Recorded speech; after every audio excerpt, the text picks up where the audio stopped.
Quantos vieram receber de Deus aqui nessa noite? Você veio receber de Deus, dá um glória para Deus. Aleluia. A Bíblia, quando a gente começa a ler a Gênesis, às vezes a gente quer desistir. Parece que se torna algo monótono quando a gente começa a ler e entra em situações. Mas na realidade Gênesis é um elo de ligação e é um livro de princípios. E princípios que Deus estabelece. Mas quando a gente continua lendo e folheando a Bíblia, a gente vai se deparar com algumas narrativas que vão pontuar a relevância daquele acontecimento.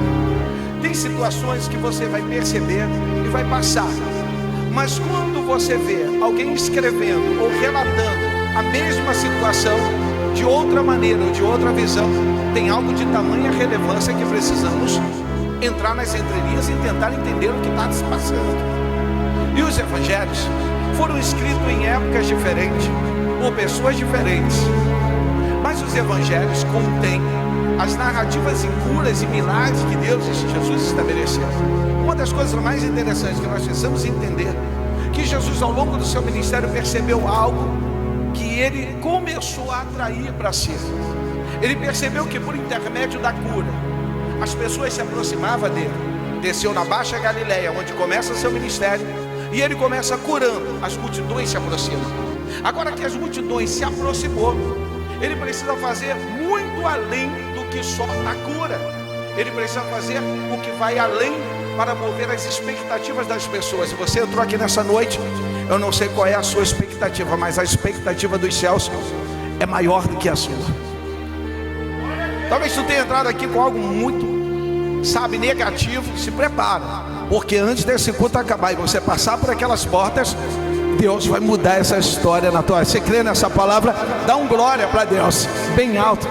Interessante que quando um evangelho começa a falar sobre algo e se torna relevante, você percebe que os 4 evangelhos resolvem narrar a mesma situação, é porque tem algo diferente.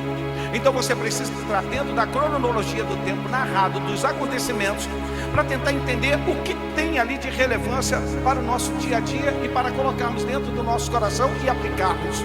Pois bem, a primeira grande multiplicação dos pães, os 4 evangelhos resolvem narrar. Que coisa incrível! Mateus vai falar, Marcos vai falar, Lucas vai falar e João vai falar. Mas se você entra no evangelho de Lucas, a narrativa e o texto é pequeno.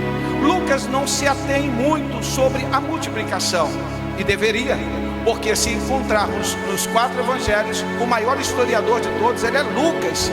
É ele que resolve buscar nas entrelinhas, ele resolve ser aquele historiador que bate de porta em porta, tentando encontrar o que está acontecendo e o que aconteceu, para poder passar para mim e para você. Isso nós bem sabemos que o evangelho de Lucas é um evangelho muito grande, que nos dá todas as narrativas com recheados de acontecimentos e visões que nós não teríamos nos demais evangelhos. Pois bem, os 4 evangelhos resolvem narrar sobre um grande acontecimento: multiplicação dos pães.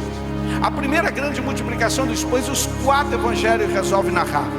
Mateus resolve pegar desde o início e vai até o fim, dando tudo que ele possa dar para nós nos alimentarmos. Ele diz que Jesus soube que João Batista morreu, e ele sabe que Jesus está passando da banda de um mar para o outro, e quando ele coloca o pé em terra firme, Jesus está triste, porque ele teve um dos primeiros encontros com alguém que mexeu com Jesus e também sentiu a vida mexida. Foi João Batista. Naquele momento, no Jordão, em que João Batista diz: eu que tenho que ir a ti, tu vens a mim. Aquilo mexeu tanto com um como com o outro. E de repente os céus se abrem, norte do céu diz: este é meu filho amado, que eu me comprazo. João Batista foi impactado.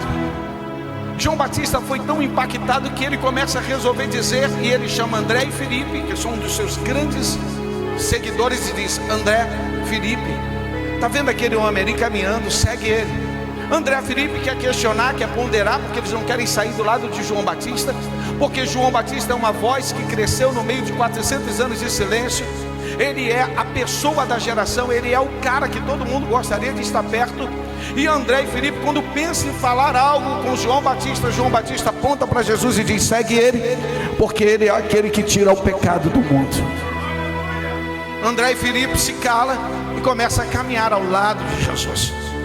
É esse Jesus, é esse maravilhoso chamado Jesus de Nazaré, que vai realizar algo tremendo.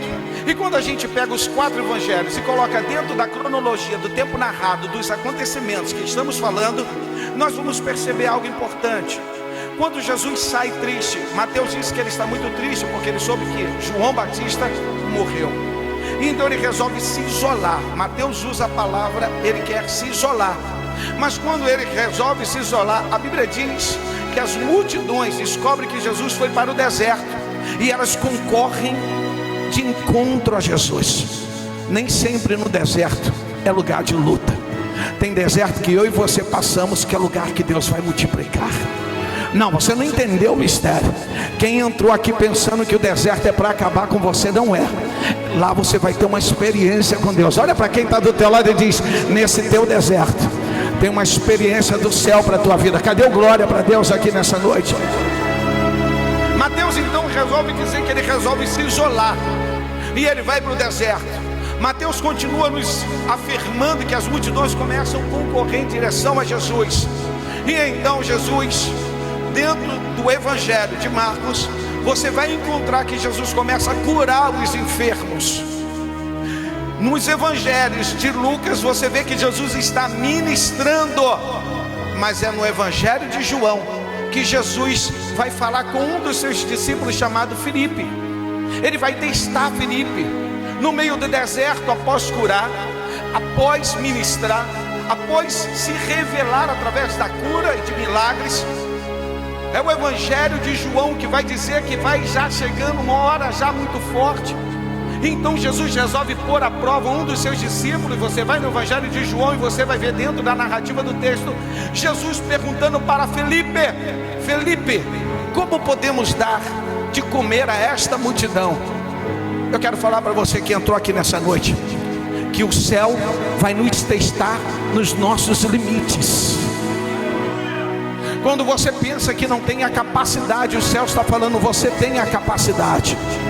O céu vai te levar aos limites. E eu te convido nessa noite, não perca a oportunidade de receber da parte de Deus a incumbência de algo, e não vire as costas para o que Deus está incumbindo sobre você, o que Deus está colocando sobre a tua vida.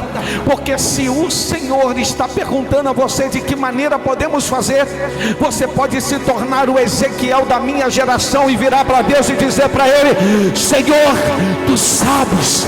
Senhor, Tu sabes. Eu quero profetizar nessa noite que Deus está levantando homens como Felipe aqui nesta noite, mas que não vão dar para trás, e que vão assumir a incumbência dos céus, e vai dizer: Deus, nós podemos orar, e o pão e o peixe será multiplicado neste lugar. Cadê o glória para Deus aqui nessa noite?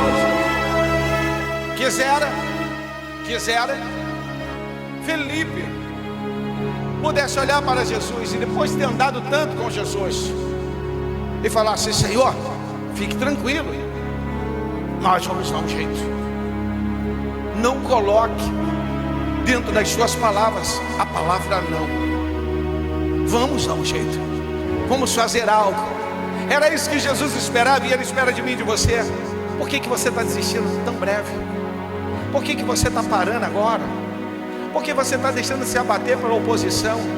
Por que você está se permitindo levar por causa de um laudo médico?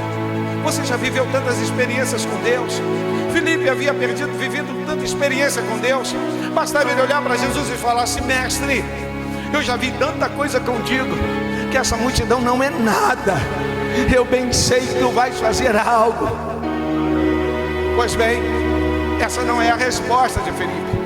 Felipe fica triste, amargurado, porque ele olha para aquela multidão e ele percebe que nem todas as padarias da Judéia e da Galiléia poderiam alimentar aquela multidão.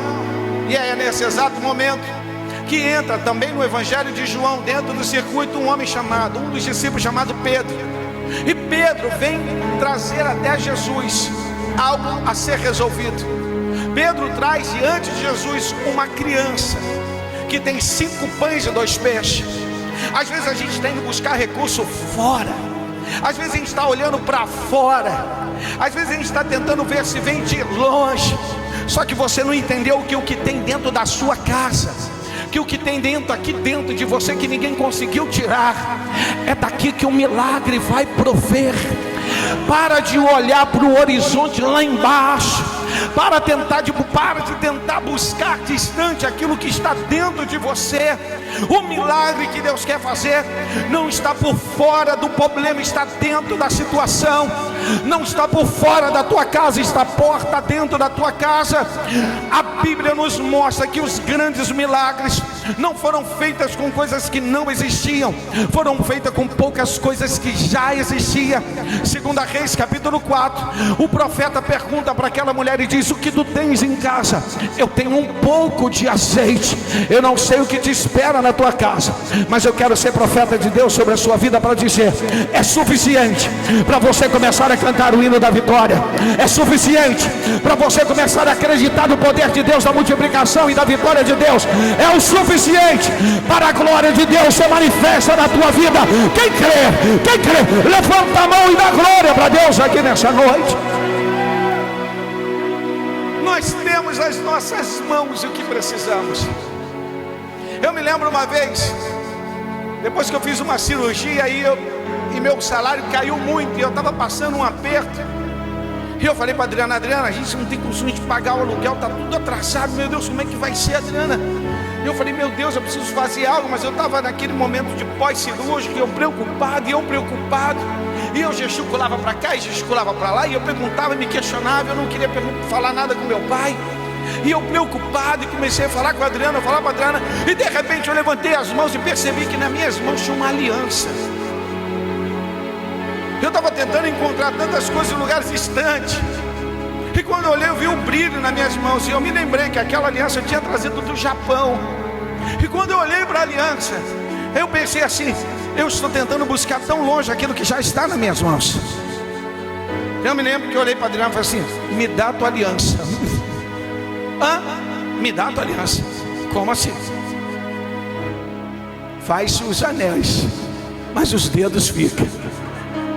Me dá a aliança. Você vai fazer? Vou na Caixa Econômica penhorar e vamos pagar tudo. Tá bom, amor. Pegou a aliança, me deu, fui na Caixa Econômica, paguei, tem um período que pega. Depois fui lá, peguei. Depois quando apertou, eu já sabia. Às vezes nós temos nas nossas mãos exatamente aquilo que nós precisamos para levar adiante a nossa vida.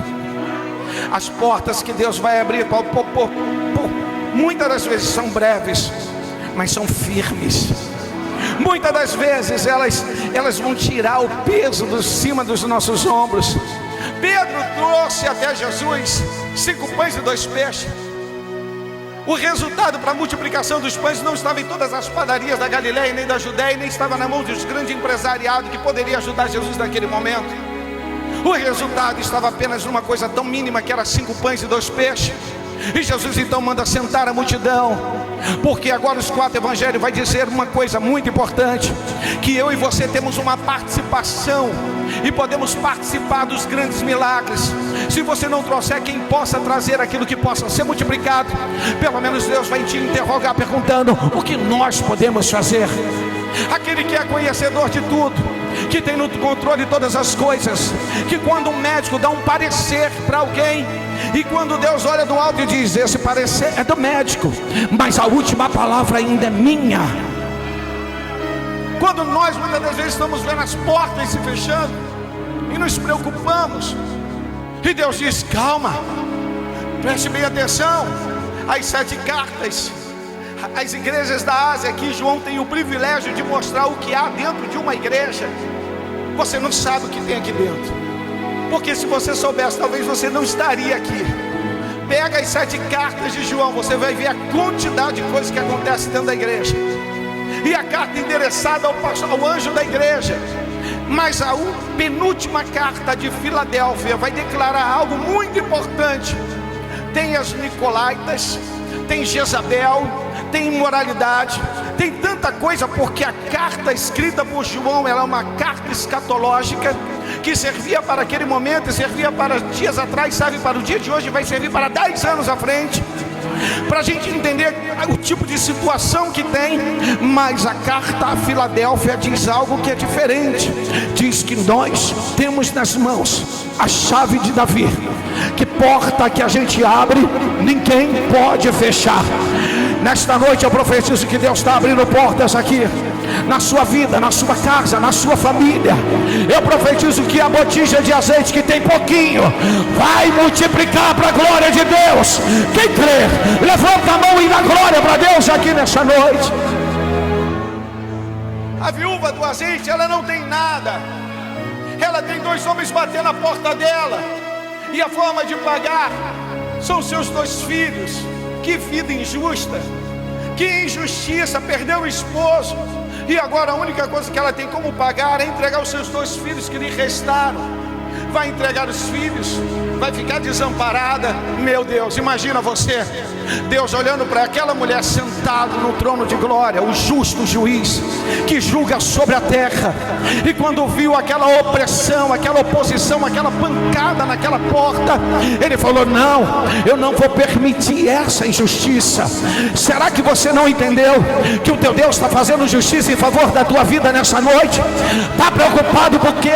Está preocupada porque as pessoas podem ser injustas, a balança pode estar pendendo o contrário, mas Deus é justo juiz, que vai pesar essa balança, vai igualar a balança e vai dar vitória ao crente.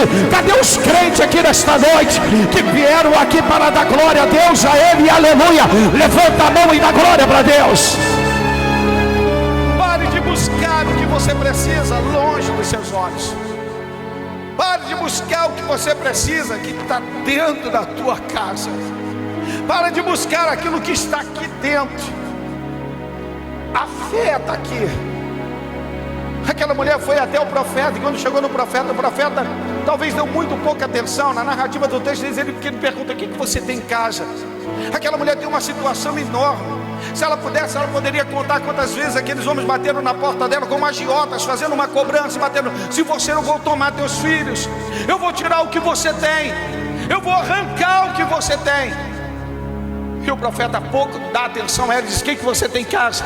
Eu tenho azeite. Pega esse azeite, pede vasilhas emprestadas. A minha vitória e a sua vitória ainda está dentro da nossa casa, ainda está ao alcance das nossas mãos. Não, eu vou melhor, eu vou falar melhor. Ela não está ao alcance das nossas mãos, ela está ao alcance dos nossos joelhos. Ela está ao alcance dos nossos joelhos. Chegou o tempo de você orar como nunca orou. Chegou o tempo de você reivindicar aquilo que você nunca reivindicou.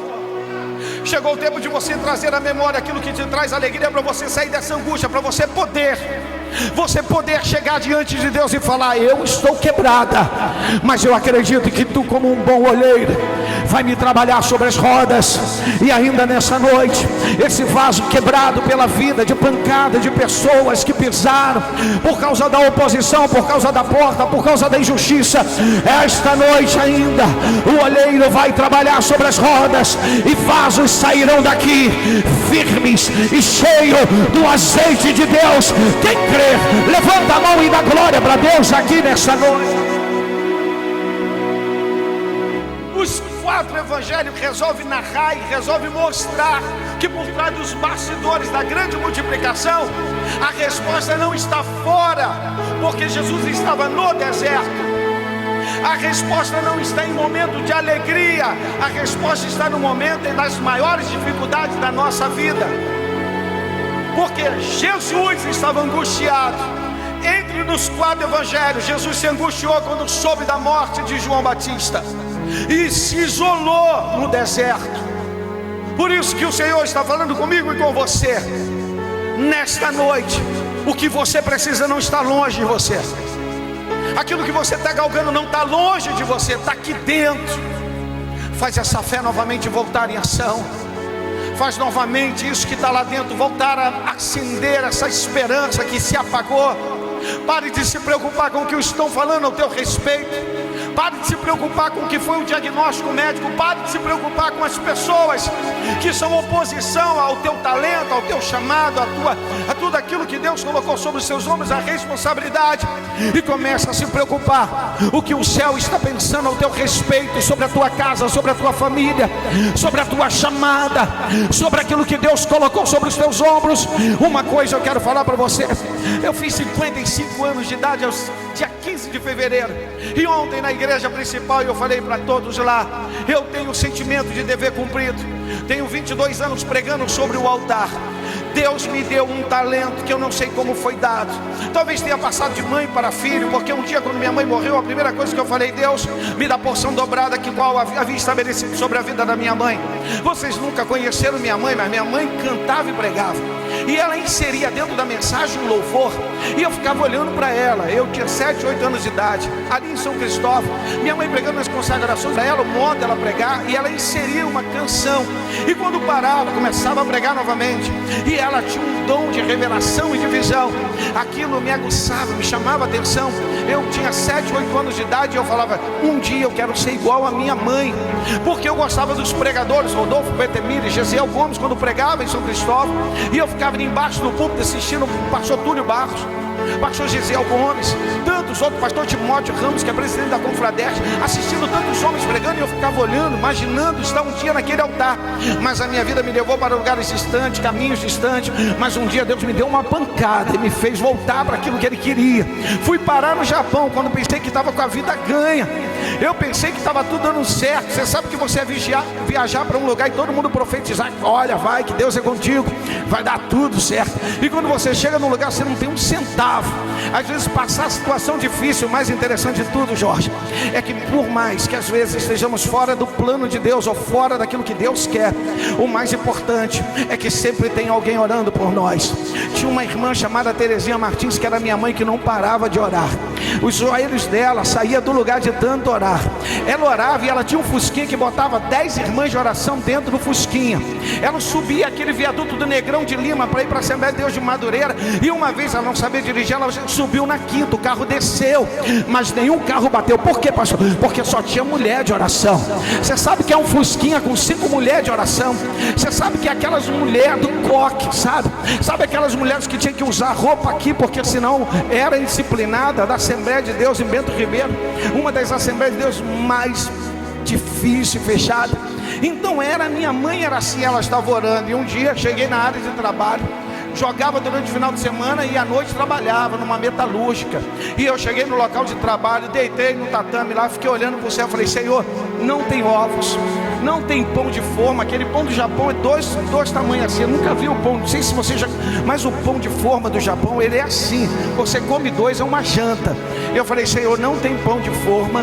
Senhor, eu não tenho nada. Senhor, faz algo. De repente alguém grita: ei, ô Daniel, vem cá. Eu falei: o que foi? Me chamava o Daniel. Eu falei: o que foi? Tem uma carteira aqui em cima do teu armário. É tua? Eu falei: não. Então chama o Satio aí. Chamou o Satio, o japonês veio, o tradutor começou a falar com ele, fala com ele, e procura saber. Foi no computador da empresa, começou a procurar, não era de ninguém. Só que o Japão é uma coisa incrível. Um país de primeiro mundo como o Japão, em 95, era uma coisa incrível. Uma responsabilidade daqueles homens, uma coisa diferente. E ele falou assim: se não é de ninguém, e tem um nome aqui dentro que não trabalha aqui, não é de ninguém, a carteira é sua. Irmãos,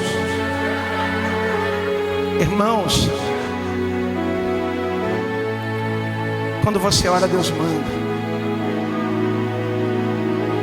Antes de ir para esse trabalho na madrugada, eu liguei para minha mãe e falei: mãe, ora aí, estou passando um momento difícil.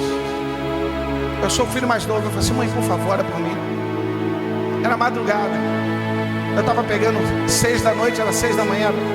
Aqui mal amanheceu, e eu liguei, minha mãe atendeu. Meu filho, fica tranquilo que Deus vai dar a vitória. Tinha 50 mil ienes, era $5.000. Tinha 50 mil ienes. E uma coisa interessante, tinha um extrato bancário que o cara tinha muito dinheiro, então Deus não tirou de quem não tinha. Deus fez uma transferência para quem precisava de quem tinha muito. Quando o Senhor Jesus chamou Pedro, e Pedro falou: tem 5 pães e 2 peixes, Deus falou assim: eu preciso transferir os 5 pães para uma multidão que está sentada à relva, que sentou de 50 em 50, segundo o Evangelho de Marcos. Aquela multidão sentada, 5.000 pessoas, sem contar mulheres e crianças, quase 14.000, segundo os grandes historiadores. E agora Jesus vai fazer uma transferência de quem tem 5 pães e 2 peixes para quem não tem absolutamente nada. Mas só que depois da transferência para quem não tem absolutamente nada, é feita uma nova transferência para aquele que deu 5 pães e 2 peixes, para que todos pudessem enxergar e ver que tem 12 cestos, e os 12 cestos estão cheios. Cheios. O que é do homem acaba, o que é dessa terra acaba, mas quando vem de Deus, a multiplicação dá-se continuidade. Eu profetizo que o que você precisa está ao seu alcance. Eu profetizo que o milagre está aí dentro desse coração aí, ó, sofrido, que apanhou muito, mas tem ainda um restinho de fé, tem um pouquinho de azeite. E eu peço aos céus nessa noite que derrame azeite sobre as nossas vidas. Nós não viemos aqui em busca de ouro e prata, nós não viemos aqui em busca do carro zero, nós não viemos aqui em busca, não, nós viemos aqui em busca de uma unção de Deus, de uma unção de Deus, de começar a ver aquilo que não consegue, ninguém consegue ver, de profetizar as coisas impossíveis e entender que o milagre está diante de nós. Quem crer nessa palavra, dá glória para Deus bem alto. Ela tinha um pouquinho de azeite, um pouquinho, e o profeta falou: vai em casa, pega vasilhas emprestadas. A resposta nossa está dentro da nossa casa. Você está buscando muito longe aquilo que você pode resolver dentro da sua casa. Você está indo muito longe tentando resolver algo que está dentro da tua casa. Fecha a porta.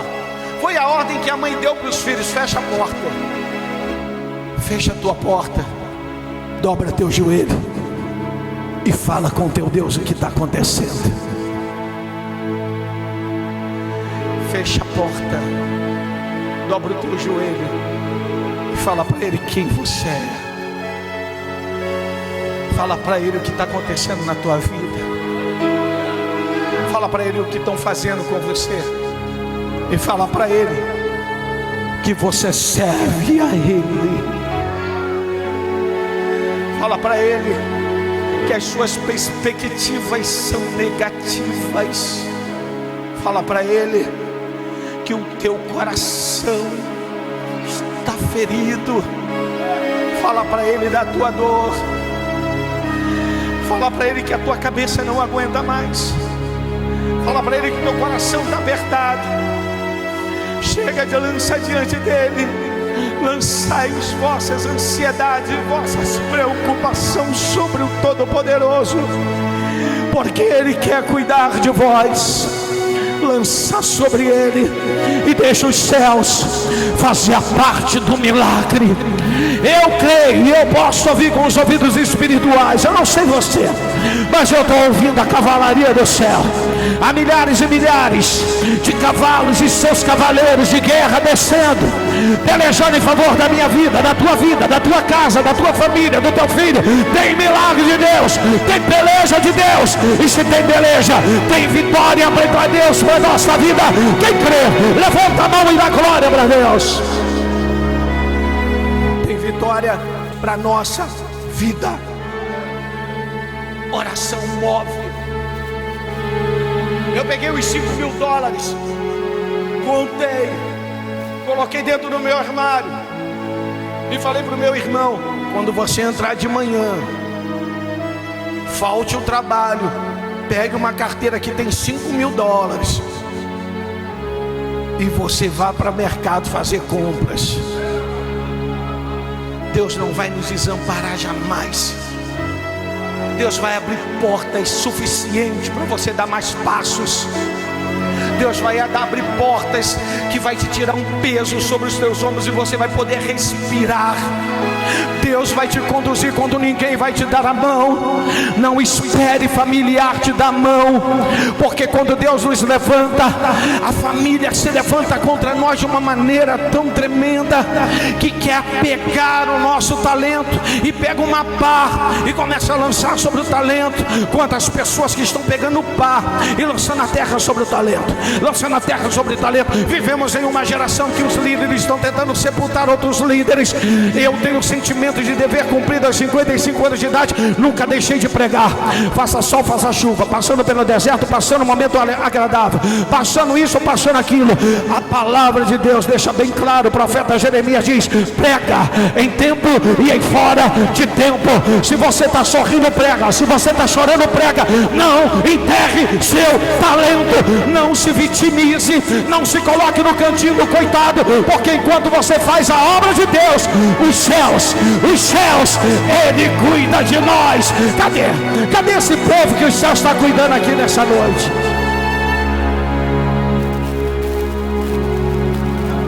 Aquilo que a gente precisa está pertinho de nós.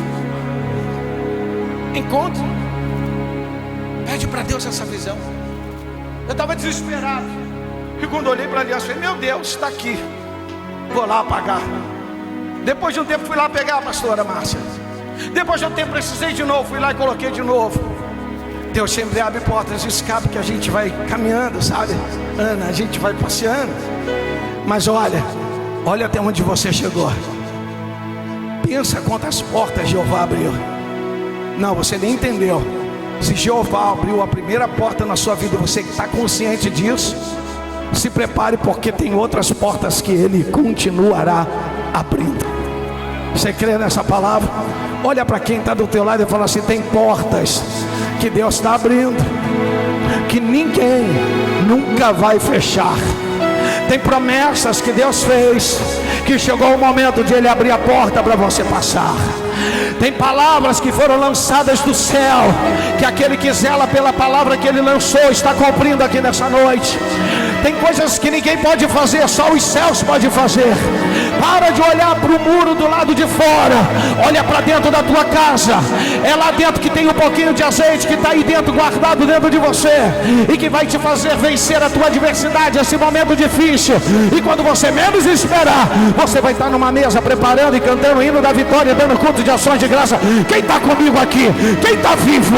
Quem recebe essa palavra? Dá glória para Deus bem alto. Prepara o culto de ações de graça. Aquela mulher, ela terminou, e quando ela olhou para o quarto, estava tudo cheio. Para comigo, imagine você. Por algum momento, antes de fechar a porta para poder ir até o profeta, para dar uma satisfação a ele, talvez ela tenha olhado para a porta, para o quarto, e viu milhares de vasilhas cheias. E de repente ela olha para as mãos, ela tem a vasilha inicial de tudo. Escute, ela olha para a vasilha que tinha pouco azeite, e ela olha para a quantidade de vasilhas que aquela vasilha encheu. Pare um pouquinho, a tua vida está agitada demais. Você precisa recordar o que Deus fez lá no início da tua caminhada. Você precisa acordar um pouco e ver o que Deus fez lá no início, quando ninguém fez nada e Deus fez. Para um pouquinho. Lembra do primeiro grande milagre que Deus fez na tua vida? Lembra daquele grande momento que você achou que ninguém iria e Deus estava ali e fez?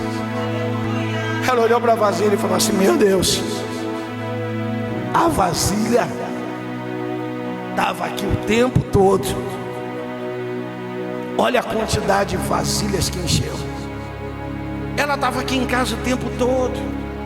Ela está aqui. Ela só precisava de uma coisa: de uma pessoa como você. Como assim, pastor? Que falasse assim: lá na tua casa tem a solução desse problema que você está passando. Ela só precisava de uma pessoa que não levasse para o lado negativo, não mostrasse as perspectivas negativas, mas dizendo: você vai vencer. Ela só precisava de uma pessoa que falasse assim: acalma teu coração que tu vai vencer. Ela só precisava de uma pessoa falando assim: tem uma vasilha lá que vai te ser útil. Tem algo muito poderoso de Deus na tua vida que vai te ser útil. Só precisava de uma pessoa. Para de querer ser negativo na vida das pessoas.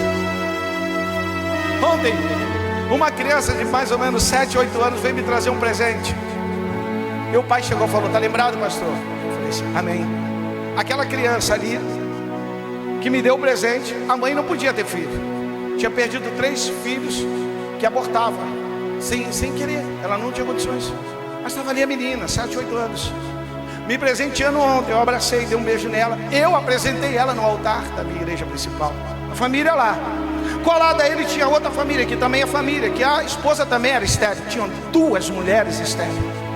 E um dia Deus me deu de que elas seriam mãe de filhos. E no colo dela tinha um menino de 4 anos. Eu fiz essa postagem no meu Instagram. De 4 anos. Está vendo aqui, pastor? Quando ela perdeu o terceiro, em que nós não esperávamos, eu falei assim: Deus começou a dar e ela sempre perde. Vamos entrar nessa guerra. Convoquei algumas irmãs de oração, peguei o nome, escrevi o nome, falei assim: ó, a gente vai acompanhar 9 meses. Ela não vai perder. As irmãs de trabalho de oração, as pastoras minhas, pegavam o nome e oravam. E eu mandava: ó, e aí? Estamos orando, pastor? Está na mesa de oração quarta-feira? Está na consagração terça? Está, pastor? Vamos orando. Está lá a criança. Uma de 9, 10 anos, a outra de 4, 5 anos. Famílias que me acompanham há anos, que vieram trazer as filhas, uma filha e um filho para me presentear. E sabe o que eu vi? Sabe quando olhando para eles eu vi? O resultado do trabalho das nossas mãos. Não deixe ninguém parar o seu talento. Deus te deu um talento. Quem está sentado do teu lado tem um talento. Quem está atrás de você tem um talento. Quem está à frente de você tem um talento. E porque você está enterrando o talento, não se permitir deixar ninguém enterrar. O céu te deu o talento, e você precisa chegar lá em cima com ele multiplicado. Olha para quem está do seu lado e fala assim: grande é a sua vitória aqui nessa noite. Não, aponta para essa pessoa e fala assim: a tua vitória está lá na tua casa. Está aí nesse coraçãozinho apertado. Está pensando em longe porque é aqui mesmo que está a tua vitória. Cadê o glória, Bradel?